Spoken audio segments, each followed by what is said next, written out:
Michael McDowell. Speaking of Ford in the last segment, decides he's had enough with Front Row Motorsports and he's departing for Spire. That was announced last week. Alexis, were you surprised to hear that Michael left his forever home to leave and head for Spire? I was a little surprised. Yeah, I'm not going to lie. I've kind of grown to have, Michael and that team and love Travel Stop and all of that kind of be synonymous with one another, and they've had success. I was really surprised that he made the announcement that he was leaving and then 2 hours later made the announcement to where he was going. It was very quick, and maybe it was because the news was pretty much already out there and it was going to get out anyway.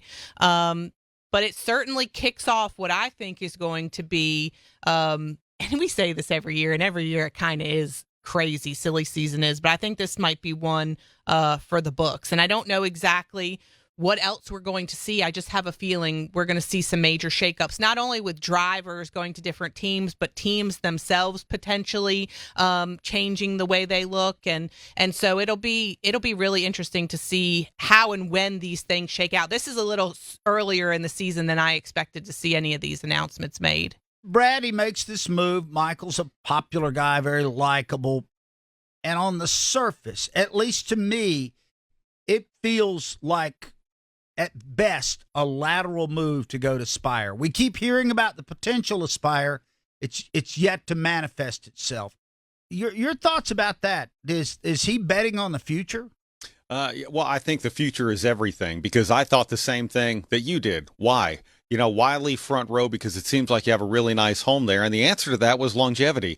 Spire could offer him a longer deal than what Front Row could offer him. So for Michael, he decided to take the road that says, hey, you're going to be here for a while. But when it comes to what this does to silly season and how some dominoes start toppling, well, this to me gets more interesting. And Alexis, I think, alluded to this a little bit, more of a team side. Look, right now Spire has 3 charters. They have Corey LaJoie and Carson Hocevar, who are the 2 Spire house drivers, and they have Zane Smith in their 3rd car, but Zane Smith is contracted to Trackhouse. Now, presumably, that is where Michael McDowell is going to go. So that means the Trackhouse is going to have to find some other cars or make more changes, because right now they have 4 drivers and 2 charters, because you have SVG running Xfinity at Calling and a partial Cup schedule. You have Zane Smith running a Cup schedule over at Spire Motorsports. Ross Chastain is in a long-term deal with the number 1 Chevrolet. And then you also have Daniel Suarez, who is already a playoff contender and is said to have another year on his contract. So